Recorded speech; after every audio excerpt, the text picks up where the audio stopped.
Olá, pessoal. Eu vou tentar explicar para vocês um problema que foi enviado, né,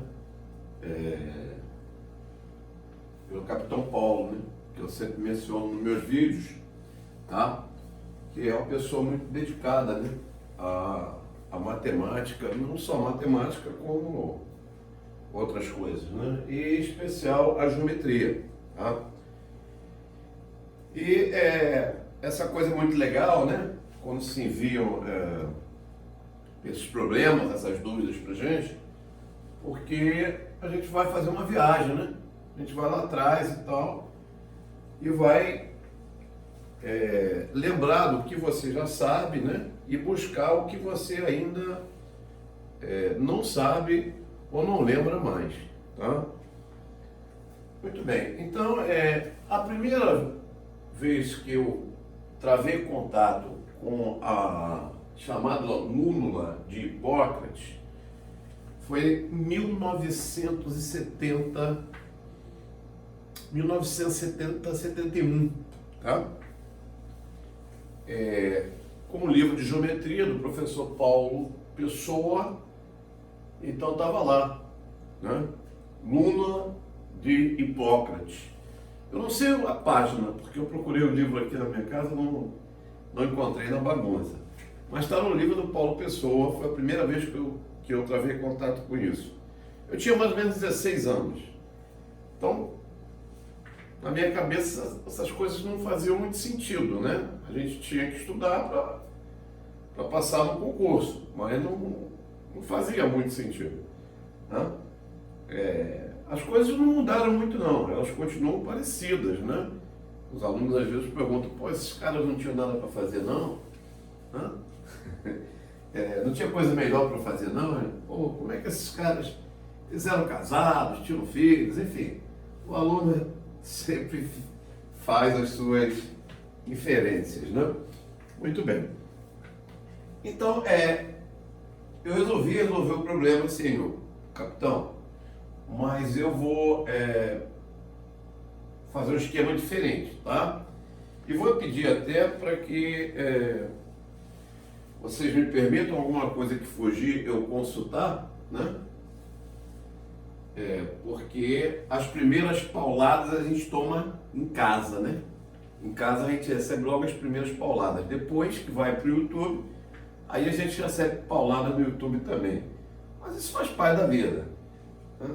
Então, eu recebi logo umas pauladas em casa no último vídeo que eu fiz, porque eu mencionei renascimento, esqueci de falar no renascimento científico, né?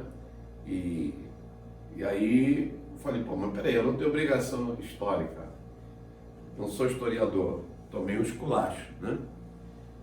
Mas tudo bem, faz parte da vida, bom que a gente leve assim uns puxões de orelha, que a gente procura fazer melhor da próxima vez, tá? Então, repare uma coisa, a primeira parte que eu vou falar é quem foi Hipócrates de Quios. Ora, na verdade, tá?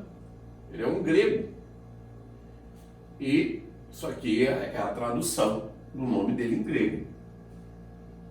De Quios, porque era muito comum naquela época acontecer o quê? Se caracterizar, né, a pessoa pela região onde ela apareceu, ou frequentou, ou nasceu. Era muito comum isso. Até porque a gente tem um grande problema aqui, né? Eu vou chamar a atenção de vocês para não confundir esse Hipócrates de Quios, tá, com o outro Hipócrates muito famoso, que é o médico, né? Que é o médico muito famoso da antiguidade, tá? Então, por isso essa nomenclatura. Quer dizer, não sei nem se é nomenclatura, é uma forma de caracterizar o nome, né? É o Hipócrates da ilha de Quios. Ele nasce nessa, não sei se nasce ou se frequenta parte da sua vida nessa ilha. Bom, matemático e astrônomo. Isso foi uma outra pergunta que eu fiz no vídeo passado e ganhei outro puxão de orelha. Pô, por que os caras eram tudo, né? Aí tomei um outro puxão de orelha. Mas tudo bem. Tá? Porque na antiguidade, né, era comum as pessoas ter esse compromisso com o chamado trivium e o quadrivium, né? Que são aquelas retóricas, enfim, aritmética, geometria, né? Aquelas música, arte, enfim, aquelas denominações. Tá? Então, ele é originário da ilha de Quios. A data estimativa é 470 e 410. Isso é uma estimativa, tá, gente? Por quê? Muito disso aí, né? Muito disso aí vai acontecer, né? Vai ocorrer e não vai ser registrado. Ou se foi registrado, acaba se perdendo. Uma época de grande turbulência, sempre, na humanidade, uma grande turbulência, conflitos, guerras, né?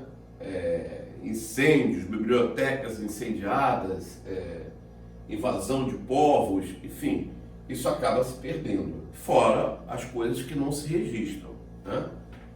Muito bem. Mas note aqui, né? Matemático e astrônomo. Tá? Então aí está escondida a primeira parte. Eu acho que uma resposta razoável, né? Matemático e astrônomo, grego, originário dessa ilha, a estimativa de aproximada de tempo. Aí vem isso aqui, né? Que são lúnulas? Pô, gente, lúnulas lembra o quê? Lúnulas lembra o quê? Lúnulas lembra exatamente, meu desenho muito mal feito, todos por sinal, né? Lembra o quê? Lua. Né? Lua.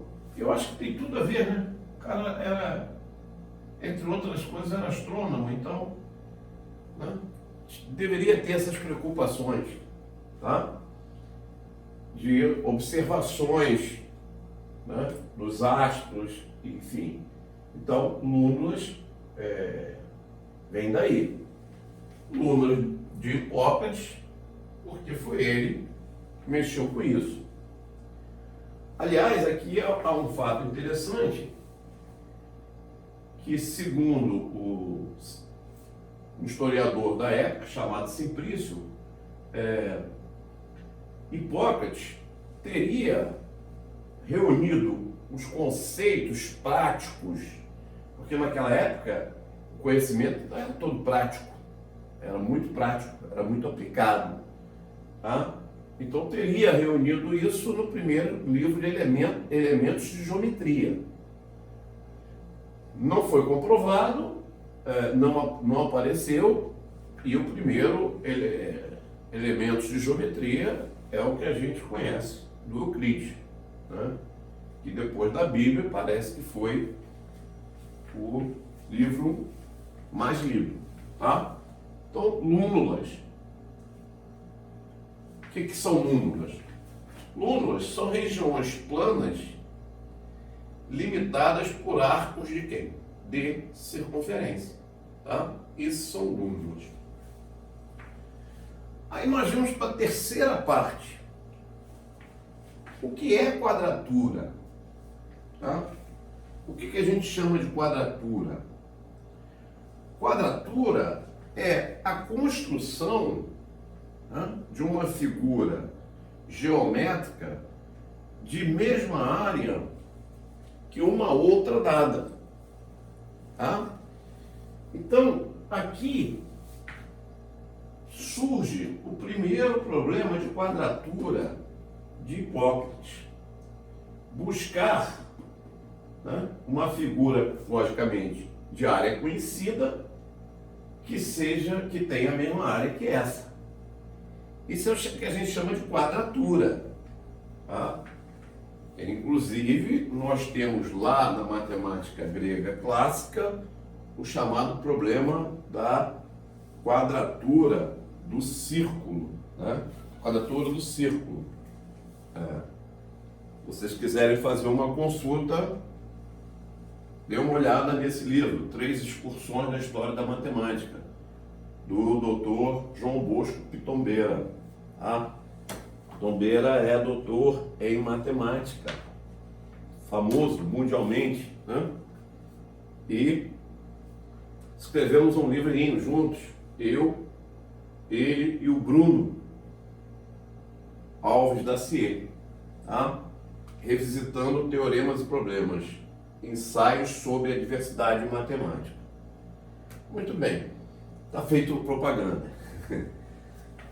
Bom, o que é quadratura então? É você encontrar uma figura de área equivalente a uma outra dada, né?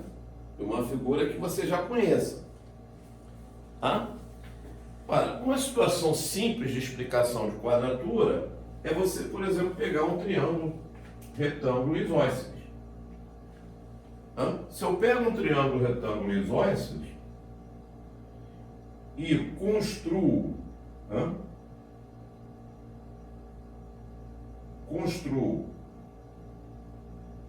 na hipotenusa dele, ou sobre a hipotenusa dele, um triângulo retângulo idêntico ao dado, eu fiz um problema de quadratura. Essa área aqui era T. Como essa área foi transportada para cá, logicamente, essa área aqui é T. E daí, a área desse novo quadrado é o dobro de quem? É o dobro da área. A área desse quadrado é o dobro da área de quem? Do triângulo retângulo T, de área T. Se você deseja, por exemplo, construir um quadrado de área, né, que tenha para lá metade da diagonal desse quadrado, basta você pegar metade da diagonal, certo? Metade da diagonal. Constrói um quadradinho. Então é fácil da gente perceber, né, que o que acontece? Que nós vamos ter aqui, nós teremos aqui, vamos ver se dá para ficar claro.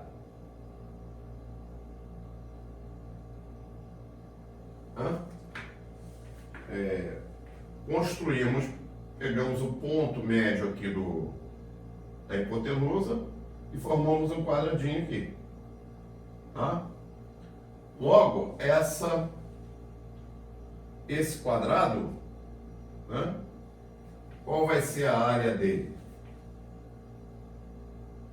Esse lado, então essas duas áreas são iguais, tá? Essa com essa são iguais, né? E aí você consegue construir um quadrado cujo no final terá área igual a quem? Ao dobro do triângulo. Hoje em dia seria fácil da gente ver isso, né?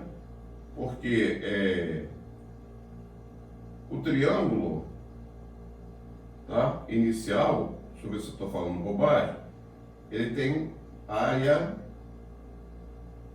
L2, lado L2 sobre 2. L2 sobre 2.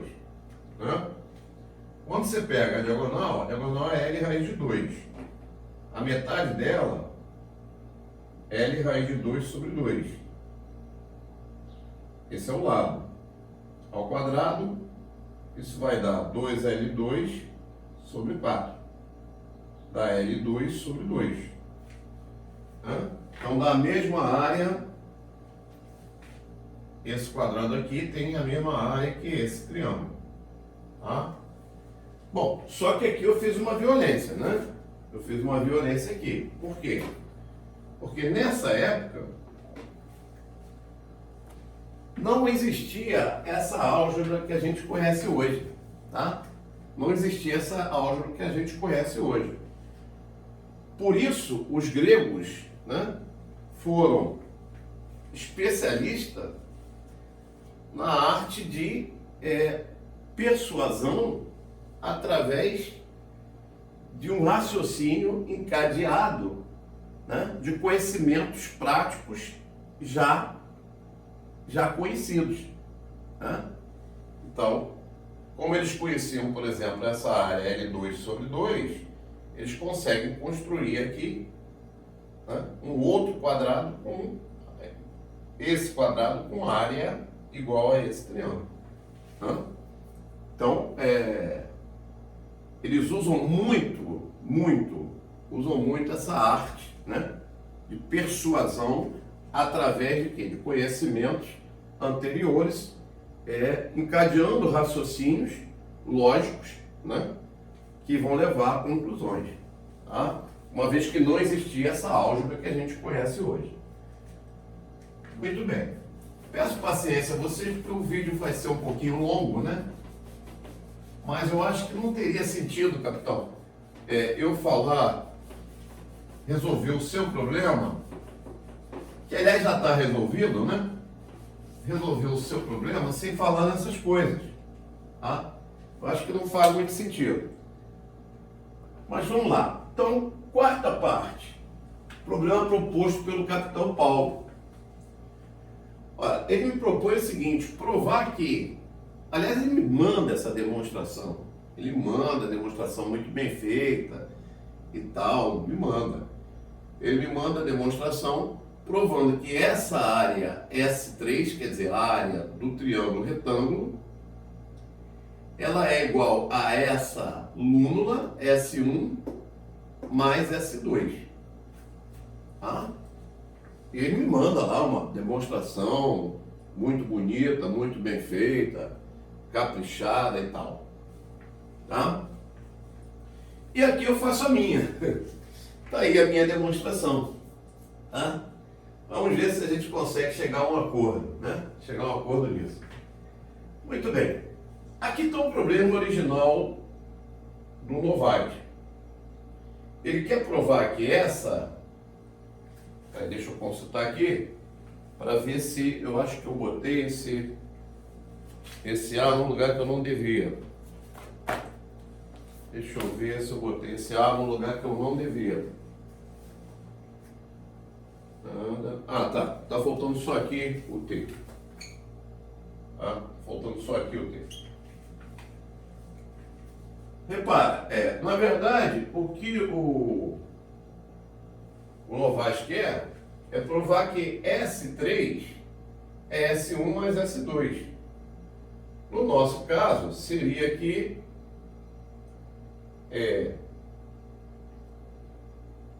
S1, né? L1 mais L2 é igual ao nosso T. Tá? Bom, então isso é provado de uma maneira muito elegante, no livro americano, chamados, a tradução mais ou menos, provas sem palavras, né? Proof without words. Não sei se a pronúncia minha é terrível, em inglês lá. Tá? Mas tá aí a demonstração. A demonstração está feita. Repara, A1, A2, A3 e o T. T é um triângulo retângulo, A1 é a área desse semicírculo, nesse cateto, A2 é a área desse semicírculo, nesse outro cateto, e A3 a área da hipotenusa. Tá? Então o que é feito? É feito o seguinte: se traça um semicírculo, ó, passando por aqui, tá vendo? Um semicírculo. Meu desenho está muito mal feito, para variar. Tá? Traça-se esse semicírculo cujo diâmetro é hipotenusa. Tá? E aí, aqui nós temos duas lúnulas, ó. Duas lúnulas, L1 e S1. Tá? E temos mais duas lúnulas aqui, ó, S2 e L2. Tá? Não é difícil provar, tá? E Hipócrates já tinha feito isso, né? Só que ele usa um lemazinho, ele não demonstra uma relação entre a lúnula, né? A lúnula e o seu raio ali. Ele faz esse lema, tá? Já já a gente vai demonstrar isso algebricamente. E aí nós vamos chegar à conclusão que a lúnula L1, essa aqui, ó, tá vendo? L1 mais L2 é igual à área desse triângulo. E aí o problema morre fácil. Por quê? A1 mais A2 é igual a 3. Isso a gente prova mole também. Que A1 mais A2 é igual a 3. Facilmente provável. A1, por construção, é L1 mais S1. Tá? Mais S2 mais L2 é o A2. E se você somar isso aqui com isso, você vai obter T mais S1 mais S2. Tá? E daí a gente vai concluir, então, vai cancelar o S1 com o S2, vai concluir que T é igual a L1 mais L2. Tá? A gente vai mostrar isso aí. Tá demonstrado aqui, tá? Só que essa prova é uma prova é chamada prova sem palavras. Ele apresenta, né, essa demonstração. Agora vamos ver por que isso é verdade, né? Vamos ver por que isso é verdade. Que não é difícil não, a demonstraçãozinha é fácil. Fácil. Olha só. Vamos começar chamando aqui de 2A, essa distância 2A, não sei se é melhor chamar essa ou outra. Chama essa aqui, ó, 2A, aqui de 2B, e aqui é o diâmetro dessa semicircunferência. Tá? Chamar de 2R. Veja bem, na época os caras não tinham esse recurso, tá? Então, aplicando Pitágoras, você vai ter o quê? 2A ao quadrado mais 2B ao quadrado é igual a 4 2R ao quadrado. Tá? 2R ao quadrado. Muito bem. Teorema de Pitágoras. Daqui eu tenho 4A2 mais 4B2 igual a 4R2. Dividindo toda a equação por 4, você vai ter A2 mais B2 igual a R2. Gente, veja bem, os caras não tinham esse recurso. Então, para eles, só através do quê? De raciocínio geométrico, através de figuras e com conhecimentos já conhecidos, encadeados, tá?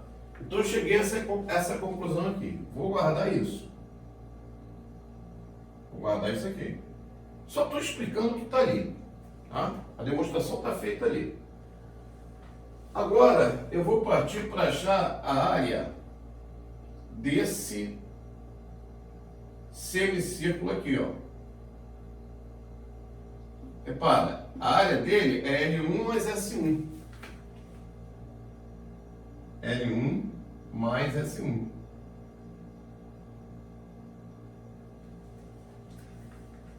E o raio aqui é A. Então a área desse círculo é semicírculo, perdão, π A2 sobre 2. Semicírculo, metade. Agora se eu vier para cá, ó, e fizer a mesma coisa, esse raio é B, eu vou ter o quê? Que L2 mais S2 é igual a π B ao quadrado sobre 2. Somando, repara que está lá, ó. Está lá, ó. Somando essas duas equações, L1 mais S1 mais L2 mais S2 é igual π A ao quadrado sobre 2 mais π B ao quadrado sobre 2. Você colocando π em evidência, você tem A2 mais B2 sobre 2. Só que A2 mais B2 quem é? É o R2. Então isso é o π R2 sobre 2.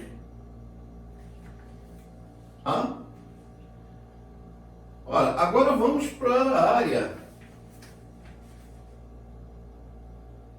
do semicírculo aqui, ó. Essa área é exatamente quem?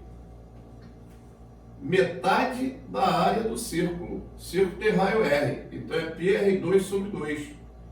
Mas pela figura, quem é essa área? Essa área, quem é? Essa área é S1 mais S2 mais T.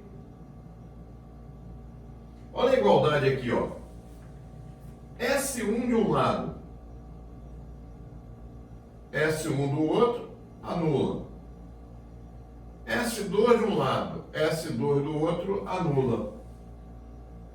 Olha a lúmula 1 mais a lúmula 2, dando quem? Dando o resultado o quê? T. Dando o resultado T. Olha, o que a gente queria mostrar? É exatamente isso. Que a lúmula 1, S1, essa área, mais a área da lúmula 2, que é o S2,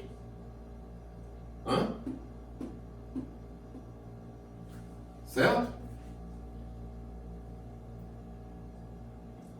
Aliás, L1, né, mais L2, essa era a proposta do Capitão Paulo, S1 mais S2, L1 mais L2, igual a área de quem? Igual a área do triângulo, S3, que é T. Então, repara, ó. Essa sequência de figuras, ela demonstra o que o capitão propôs. Ele propôs provar que S3 era igual a quem? A S1 mais S2. Então, essa sequência de figuras, ela prova exatamente esse teorema. O que nós fizemos aqui é que hoje a gente tem o recurso da álgebra.